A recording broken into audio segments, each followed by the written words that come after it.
सत्ता येते जाते पण प्रसार होतो कामाचा, विचारांची प्रामाणिक तो नेता देवभाव नावाचा, तो नेता देवभाव नाताचा. आदरणीय देवाभाऊ.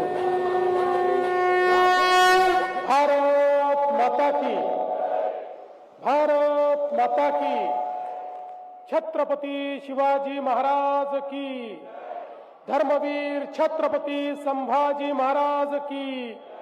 जय भवानी, जय भवानी, जय जय जय जय जय भवानी, जय जय जय जय जय शिवाजी. हिंदवी स्वराज्याचे सरसंस्थापक छत्रपती शिवरायांना मानाचा मुजरा करतो. भारतीय राज्यघटनेचे शिल्पकार भारतरत्न डॉक्टर बाबासाहेब आंबेडकर यांना मानवंदना अर्पित करतो. आणि आज नांदेड वाघाळा शहर महानगरपालिकेच्या निवडणूक प्रचार सभेमध्ये मंचावर उपस्थित राज्याच्या पर्यावरण मंत्री सौ पंकजाताई मुंडे आपल्या नांदेड शहराचे सुपुत्र आणि आज जो काही नांदेडचा विकास आपल्याला पाहायला मिळतो तो ज्यांच्यामुळे नांदेडकरांनी बघितला ते महाराष्ट्राचे माजी मुख्यमंत्री आणि विद्यमान खासदार सन्माननीय अशोकराव चव्हाण साहेब, आपले दुसरे खासदार डॉक्टर अजितजी गोपछडे, माजी मंत्री डी.पी. सावंतजी, आमदार तुषार राठोडजी, भीमराव केरामजी, राजेश पवारजी, या ठिकाणी उपस्थित जितेश अंतापूरकरजी, आमदार श्रीजयाताई चव्हाण, राम पाटील रातोळीकर, महानगराध्यक्ष अमरनाथ राजूरकर, डॉक्टर संतोषराव हंबर्डे, बाळासाहेब पांडे, दिलीपजी कंदकुर्ते, चैतन्य बापू देशमुख, किशोर देशमुख, प्रवीण साले, एकनाथ पवार, नरेंद्र चव्हाण, मारुतराव कवळे, भगवान दंडवे, प्रेरणा कोटंबार, विश्रांतीताई सदम, या ठिकाणी मंचावर उपस्थित सर्व मान्यवर, मोठ्या संख्येने या ठिकाणी उपस्थित असलेल्या माझ्या सर्व लाडक्या बहिणी आणि तितक्याच लाडक्या भावांनो, आज मला अतिशय आनंद आहे की नांदेडमध्ये महानगरपालिकेच्या प्रचाराच्या निमित्ताने या ठिकाणी मी आलो आहे. खरं तर मला या ठिकाणी सभा घेण्याची आवश्यकता नव्हती. अशोकरावांसारखं नेतृत्व नांदेडमध्ये आहे, पंकजाताई आपल्या इन्चार्ज आहेत, युवा खासदार गोपछडे जी आहेत, सगळे आमदार या ठिकाणी आहेत.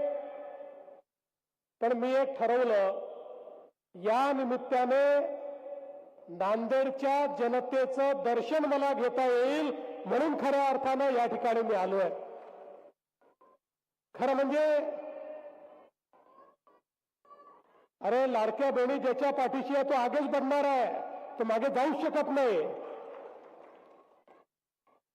नंदीग्राम नंदराजाचं नांदेड, गोदावरीच्या कुशीत वसलेलं नांदेड, गोदावरीची कृपा आणि काळेश्वराचा आशीर्वाद लाभलेलं नांदेड, गुरु गोविंद सिंगांचा पदस्पर्श झाल्यामुळे पावन झालेलं नांदेड, स्वामी रामानंद तीर्थांची भूमी नांदेड, अशा या नांदेडला वंदन करण्याची संधी मी का सोडावी आणि म्हणून या ठिकाणी मी आलो. तसंही आता पुन्हा हिंद की चादर गुरु तेग बहादूरजी यांच्या निमित्ताने पुन्हा 25 तारखेला मी नांदेडला येणार आहे. पण आज खऱ्या अर्थानं ज्यावेळी ही सभा मी पाहतोय, इथली संख्या मी पाहतोय, माझ्या मनामध्ये कुठलीही शंका उरलेली नाही. 16 तारखेला नांदेडचा महापौर हा भाजपचाच असणार आहे. बंधू भगिनींनो, आता नुकत्याच झालेल्या नगरपालिकेच्या निवडणुकीतही 3 नगराध्यक्ष आणि जवळपास 100 नगरसेवक हे भाजप आणि भाजप आघाडीचे आपण निवडून दिले आहेत आणि आता तर नांदेड करता विकसित नांदेडचा संकल्पनामा हा भारतीय जनता पक्षाने तयार केलाय. मी तुम्हाला सांगायला आलोय या संकल्पनाम्याच्या पाठीशी हा देवाभाऊ पूर्ण ताकदीने उभा आहे आणि हा संकल्पनामा पूर्ण केल्याशिवाय आता आम्ही थांबणार नाही. बंधू भगिनींनो, खऱ्या अर्थानं आपण जर बघितलं तर या देशामध्ये जवळपास 70 वर्ष एक संकल्पना होती.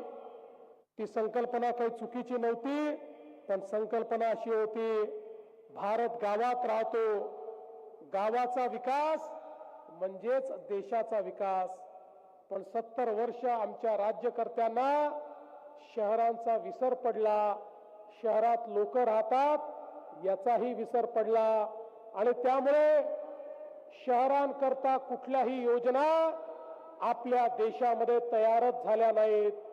आपल्याला कल्पना आहे, नांदेड सारख्या शहरामध्ये मोठ्या प्रमाणात गावातनं लोक आली, अन्न वस्त्र निवारा, शिक्षण आरोग्य रोजगार याच्या संधी या शहरामध्ये होत्या.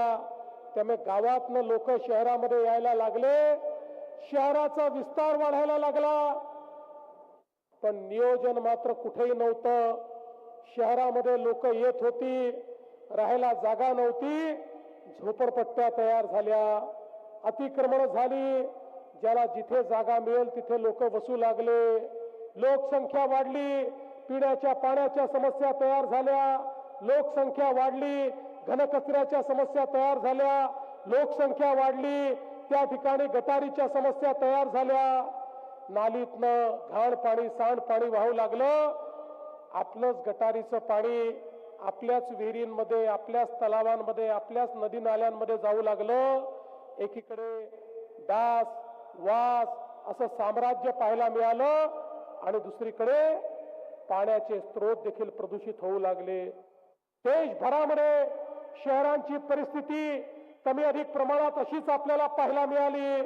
काही मुंबई सारखे, पुण्यासारखे 2-4 बोटावर मोजण्या इतके शहर सोडले तर इतर शहरांमध्ये अनेक अडचणींचा सामना लोकांना करावा लागत होता.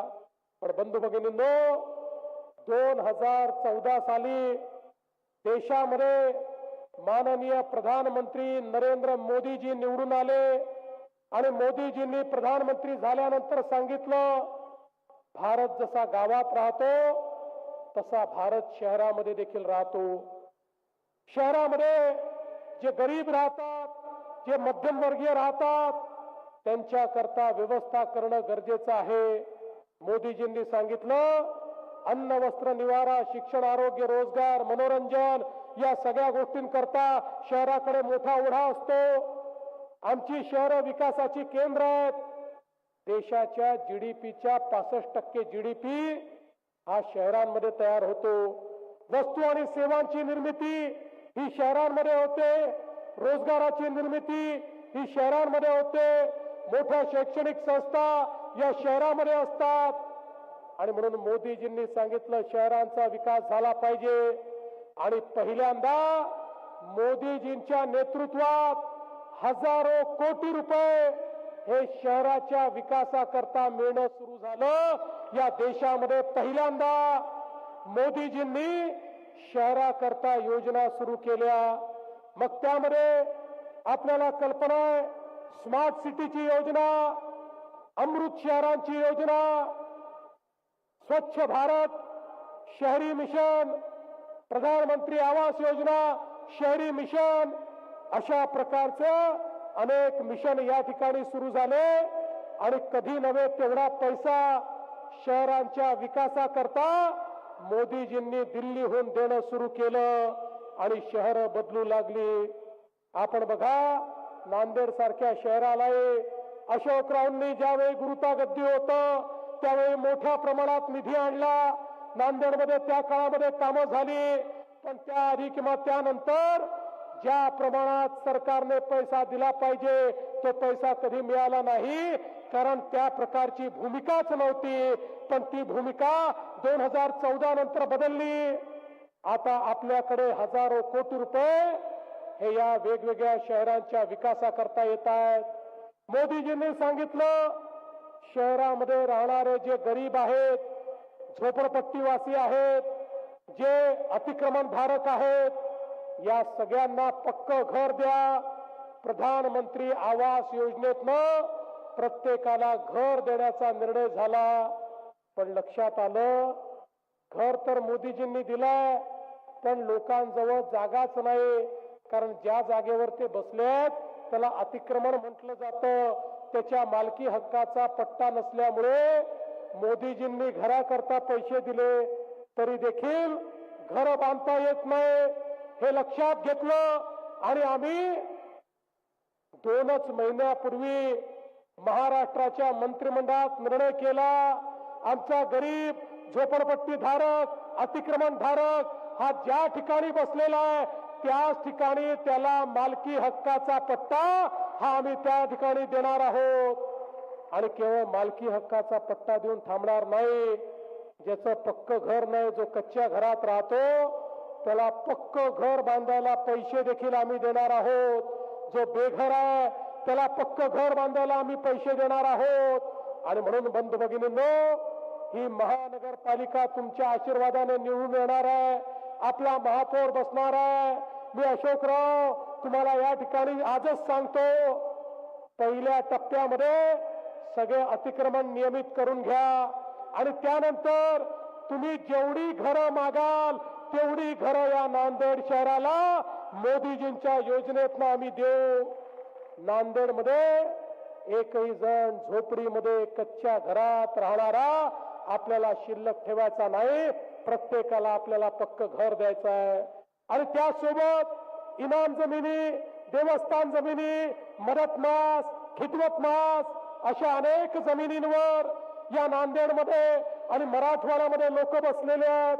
वर्षानुवर्ष त्यांना ही जमिनीचा हक्क मिळाला नाही.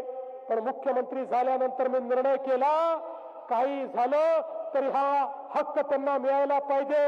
आणि आपण त्या संदर्भात कायदा तयार केला, तो कायदा मंजूर केला. पुढच्या काळामध्ये या ठिकाणी इनाम जमिनीवर, खिदमत मास, मदत मास जमिनीवर जे लोक बसलेले आहेत त्यांनाही त्यांच्या जमिनीचा PR कार्ड आणि मालकी हक्काचा पट्टा हा राज्य सरकारच्या माध्यमातून देण्याचा निर्णय आपण या ठिकाणी घेतलेला आहे. आज आपण बघा, मोठ्या प्रमाणात कामं चालली आहेत. भूमिगत गटार योजनेचं 351 कोटीचं काम आहे. जलशुद्धीकरण आणि पंपिंगचं मिळून 528 कोटीचं काम आहे. ही सगळी कामं का होऊ शकतात? नांदेड शहरामध्ये ही कामं आपण का करू शकतोय? कारण मोदीजींनी पैसे दिले आहेत. मोदीजींनी सांगितलं, आता हे घाण पाणी, सांडपाणी भुयारी गटारातनं STP मध्ये गेलं पाहिजे. STP मध्ये त्या पाण्यावर प्रक्रिया झाली पाहिजे. त्यातला मैला बाजूला होऊन त्यातनं खताची निर्मिती झाली पाहिजे आणि स्वच्छ पाणीच केवळ आपल्या नदीमध्ये, नाल्यामध्ये सोडलं गेलं पाहिजे. त्याकडे आता नांदेडने वाटचाल केली आहे. मोदीजींच्या नेतृत्वात पाणी पुरवठा योजनेकरता 168 कोटी रुपये आपल्याला मिळाले आहेत. घनकचऱ्याच्या निर्मूलनाकरता देखील आता मोठ्या प्रमाणात आपण काम सुरू केलं आहे. पूर्वी जो कचरा आपल्याला आपल्यावर बर्डन वाटायचा, आता तो कचरा आपली संपत्ती झालाय. आता कचऱ्यापासनं आपण कोळशाचे पॅलेट तयार करतोय, कचऱ्यापासनं खतांची निर्मिती करतोय, याच कचऱ्यापासून आता वीज निर्मिती होते.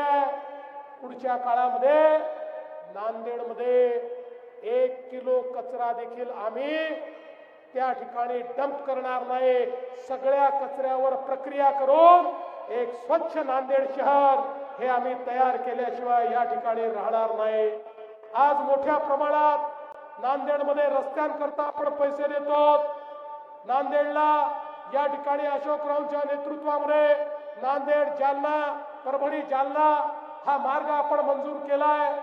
समृद्धी महामार्गाला नांदेडला जोडून 8 तासामध्ये नांदेडमधून मुंबईपर्यंत पोहोचता आलं पाहिजे, हा आमचा प्रयत्न आहे. हा केवळ एक रस्ता नाहीये. समृद्धी महामार्ग केल्यामुळे जालना आणि संभाजीनगर हे दोन इंडस्ट्रियल डिस्ट्रिक्ट झाले. मराठवाड्याचा सगळा उद्योग आता छत्रपती संभाजीनगर आणि जालन्यात आला.